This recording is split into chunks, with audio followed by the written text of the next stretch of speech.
along the lines of interpreting the code. What if there was an instruction manual available to you that told you how the code was constructed? Would that matter? Okay, one more time. What happened? There was somebody who explained to you what? Okay, no. Okay, so these states have statutes and they have codes. Yes. Okay. Okay. What if there was an instruction manual available to you that instructed you how these legislators wrote the code? That's lovely. Okay. Yep. What's the question? Well, the question to me is, if there was an instruction manual available to me to help me decipher how they wrote the code, I mean, could I not use that in my understanding of exactly who the codes apply to? Sure. Can I jump in here, Karl, real quick? Okay. The presumption you're making is that the instruction manual was intended for you. That's your presumption. Okay? If you believe that the manual has something inside it that applies to you, then because you believe that it does, it does. That's a very good point, Greg. I hadn't looked at it from that angle. I wanted to ask the question because there is such a thing as a statutory construction manual. For example, if there was a manual to explain how only corporate taxes were supposed to be done, right? And for corporations, you happen to know that you're just a guy and you don't have a corporation, you wouldn't even go get the manual. You'd go, oh, well, that was not for me. But if they make it general enough that it's like one size fits all, you're not going to know. So you're going to go start reading it. You're going to go and find a place inside there that applies to you. You're going to discover it, and you're going to volunteer to it because, well, you know, it must apply to me because that's what I learned in high school. Well, the actuality of it is the manual has helped me learn and understand that the code does not apply to me as anything. It can't diminish my capacity. Even as it's written, these people that enforce these codes presume that it does. So the great thing about that is you can now tell all your brothers and sisters out here in the world to not waste their time going through that damn thing because it really doesn't have anything to do with them, unless, of course, they fit a very finite definition of person and resident and corporation and taxpayer. You know, I agree. I agree 100%. And I mean, I have made a good faith attempt with the local government to nail down their definition of my property, and they are extremely evasive and non-responsive, and they don't want to bind themselves to the definition that's in the property. They want me to believe that those codes apply. They want you to tell them that it applies to you. Exactly, and I don't want to take a position. I want the burden of proof to be on them. Is that right? So you just tell them you're incompetent, man. Okay. Is this down? I got you. Yeah, Dallas. Yeah. Great.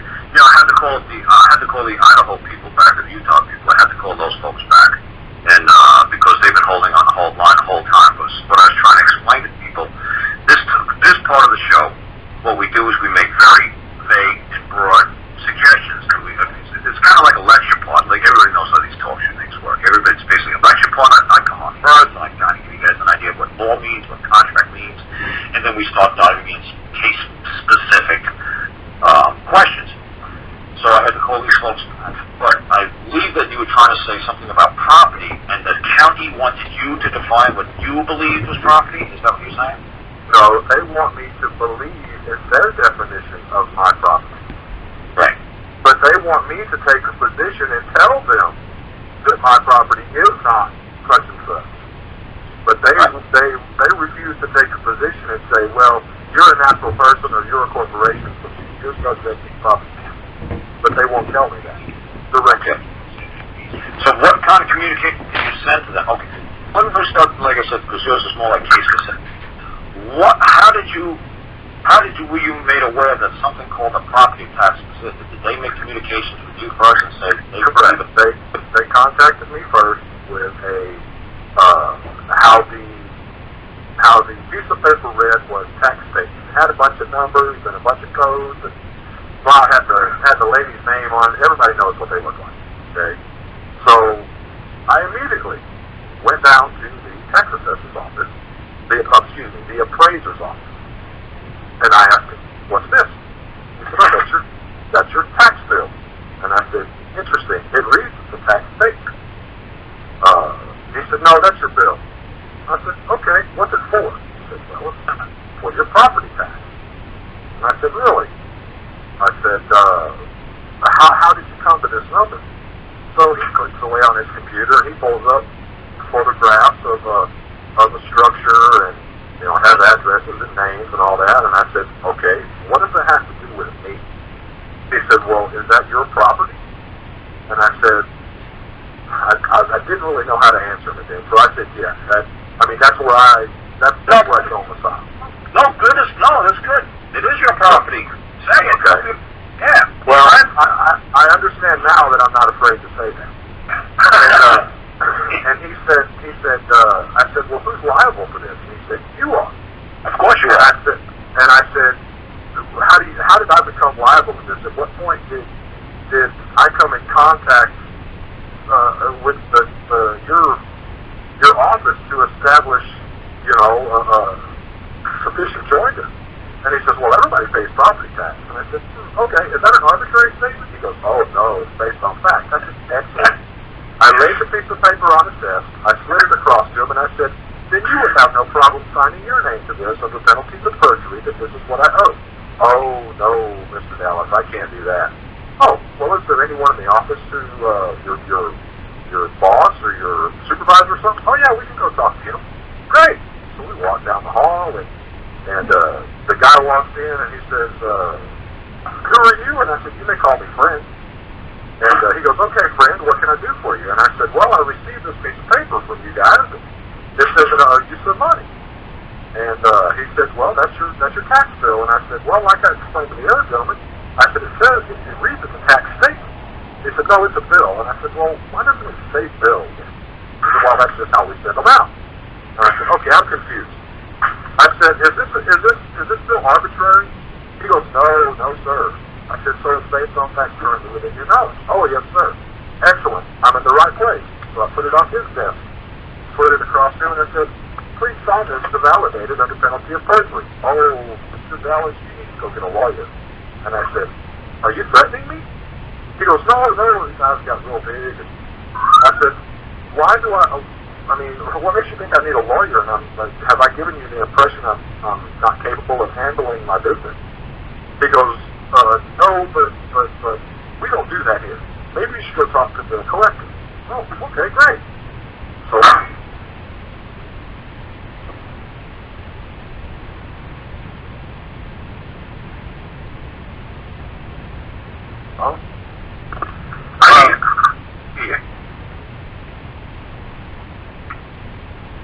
hello, Dallas?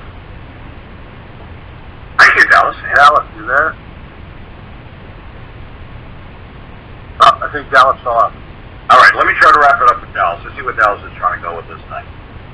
So Dallas is basically trying to get somebody to stick his neck on a line and try to make a claim. And nobody's going to make a freaking claim because everybody knows it's all fraud. There's no absolute proof of any value of anything on the planet. You could have 1 billion people, and they're always going to give you a different opinion of what something's worth. Me, property taxes, yes. Should you pay property taxes? Yes. Is everybody boo-hooing me right now and saying, hey, you know what? I thought you were our leader. I thought you were the world's biggest anarchist. No, I'm not. I believe that if the community provides certain essential goods and services to the people, like snow removal, de-icing, mowing down the side of the highway. Believe me, when I get some of these stop signs around here, holy cow, in the summertime, you can't see around the corner. Thank God for the county. Okay, so now should we pay a reasonable amount for these services they provide? Yes, absolutely. Who wants to see their county go bankrupt? So we're stuck in a snowdrift for 6 months. Are you going to hire private contractors to dig you out of your driveway? Well, lovely. Isn't that how you're going to make it to town? See, so I believe that counties are fair. Counties are the best things that we have got going for us, honestly, on this planet, is counties. It's not the state, it's not the government, it's not the feds, it's the counties. I believe that's where the power really, truly lies. And if you actually go down to see who actually votes for members of the county, who runs the counties, it's usually little old ladies and some little old men. So usually that's a pretty good start when you're dealing with these older people, because you know what? Honestly, they've been around, and they know what works in this county, what doesn't work in this county. And that, to me, is you can control county people a lot easier than you can control state people, or they can control federal people, because they're your neighbors. So they basically are answerable to everybody within that community at large. So should you pay property tax? Yeah, absolutely. Should it be fair and just? Yeah, absolutely. Can you ask them to open up the books and show them? I mean, they can do the silly capita stuff, and they'll have 2 books running, and there's a trust fund. But no, honestly, that's where like a smaller county kind of, like I deal with, everybody knows everybody. Everybody goes to school with everybody else's kids. But Greg lives in Cook County, which is probably the biggest county in the country. And these people could probably run Cook County like I said, private piggy bank. And nobody could hold them accountable. And that's just a shame that some of these really big counties who are like democratically controlled, are usually the most bankrupt, riddled with corruption and fraud. That even like example, Greg says to me, well, why should I pay these ridiculous property taxes? Why shouldn't I just itemize the tax I want to pay for certain services and goods that I get? Why should I pay for abortion clinics? Remember, Greg, we talk about that sometimes? Yep. Now, how do you feel about that? So go ahead. You take that stand. Well, you already kind of started on it. I want to basically just say I am removing my property from the county and from the city and into my own little enclave, and I would like to contract with you for particular services. That's what I would like to do, and I'm trying to figure out how to do it. Maybe I'll have success, and maybe I won't. I got other fish to fry first. You know, if I get civilized to the point where I can start doing that, that's what I would like to do. Yep. I would basically like to say I do not approve of any of that stuff. I cannot be party to it. You know, that would be like forcing me to be part of the Ku Klux Klan. You know, I just couldn't do it.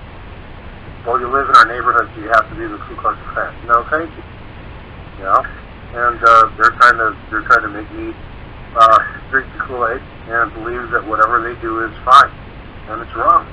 And since it's already been proven in Cook County that the ballot box doesn't work, and it's just a bunch of baloney, that my only recourse is to resign. And when I resign, I want to resign with all my property. And that's what I believe I would like to do. Yeah, so see what I'm saying, folks? Greg lives in probably the biggest county in this country. And it's probably the most corrupt county in this country. And I live in probably one of the most honest counties in this country. So see, I have no problem with property tax. Greg's got a big problem with property tax. So just because I don't believe what Greg believes doesn't mean that he's an anarchist or I'm an anarchist. It's just when we live where we live, I live in like 90% of the counties in this country are probably tiny like where I live. Greg lives in the 10% big county. And he's riddled with strife and corruption and everything else and underhanded crooked deals and nepotism that we don't have to deal with here. So just because I say it doesn't mean that it's true everywhere I go. If I lived in Chicago or Cook County with Greg, I'd probably be right on board with Greg. So just because my opinion is different than Greg's doesn't mean that I think Greg is wacky.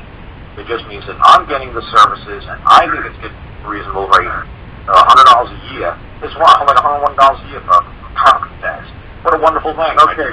Where you shovel but let me make this extremely clear as to the validity of my point. The man who's in the office of the mayor of Chicago right now, former chief of staff for Rahm Emanuel, former Illinois representative, current mayor of Chicago, Mr. Rahm Emanuel, before he was even elected to mayor. It was discovered that his property that he bought over here on the northwest, on the near northwest side of Chicago, wasn't even on the tax roll. It's been removed from the county assessor's record. He and his wife established a little charity trust to which only the two of them are parties. And they established this whole thing as an enclave, and they have, the mayor himself, has removed his property from the county. Okay? Now, if what's good for the goose is good for the gander.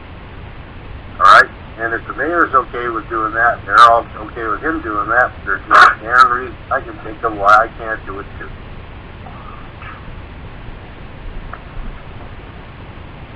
So that, like I said, that even makes my statement even more solid. Because if some county clown tried to do that down here, some man named Cheese tried to do that down here, they'd run him out of town. Nobody would give him any services. He wouldn't walk in church no more. I don't know where he'd fill up his gas. He'd be out of luck. There's only a couple of gas stations that all turn him back on. He'd have to go over the mountain to go find gas. So see, that's what I'm trying to say. That's where he has a different opinion, but I'm sure if I was in Chicago, I'd be fighting along there with Greg being a tax protester. But out here where I am, I can't, I can feel for you guys, but honestly, this is my, because this is where I chose to live. Now, Greg can get off his butt, but he can move next door. Hold on, but let me be in full disclosure here. On my wall in my house, I also have a family photograph of my entire family and Mayor Rahm Emanuel. Okay. I'll figure out how that happened. I'm just saying, Greg's got free will. Now, Greg knows. Okay, see, this is standing in competency. Greg is fully confident and aware that he is being used, abused, raped, or whatever you want to call it, by his county. He's choosing to take it. Now, he might just do some tax protesting a little bit there, which is fine. He can just say, hey, you know what? I don't want to leave my home, man, but I want to try to figure out how to do my own enclave, like Rob Lavoie or whoever you just said, Ron Emanuel. So maybe Greg can do it. But once everybody in Chicagoland decides to do this nonsense, what's going to happen to the county? You see what I'm saying? It'll be wonderful, Karl. No, it'll be wonderful, Karl, because the existing thing will decompose, and the people who live here would reconstruct something in their own image. There you go. If they're motivated enough to get their butts off the surface and stop watching Dancing with the Stars, because then, until then, your streets are going to be flooded with sewer caps popping up the first time it rains because nobody wants to be the guy who sweeps the sewer for free. Somebody wants a paycheck. Oh, that happens. Well, Karl, that happens. If you noticed from our recent flood, this shit happened anyway, and it doesn't matter if we pay those people to do that. What I'm saying, who's going to volunteer to clean it up? You see what I'm saying? Somebody's going to need to be the citation. I believe. I could be wrong, but I believe. You're wrong. But if everybody here knew that there was nobody else to do it, that 10% of the people in the neighborhood on every block would step up and do it. That's right, but I want 100%. So that's why you get 100% compliance. You got to force taxes on everybody, because you know and I know who wants to be a good Boy Scout and actually lead the band and lead the charge into the flood. Nobody. The other guys are going to sit home and watch the stars and wait until the streets are closed. Hey, Karl, it doesn't matter, but Karl, let's look at even real good organizations like various churches. Look at different scout programs. Look at different youth programs. Look at everything else where the entire army of people doing things are volunteers. Okay? Even in those situations, PTA, at school, everything, it is still 10% of the people who do 100% of the work. Yeah. Okay? It never changed. That is a fact of life.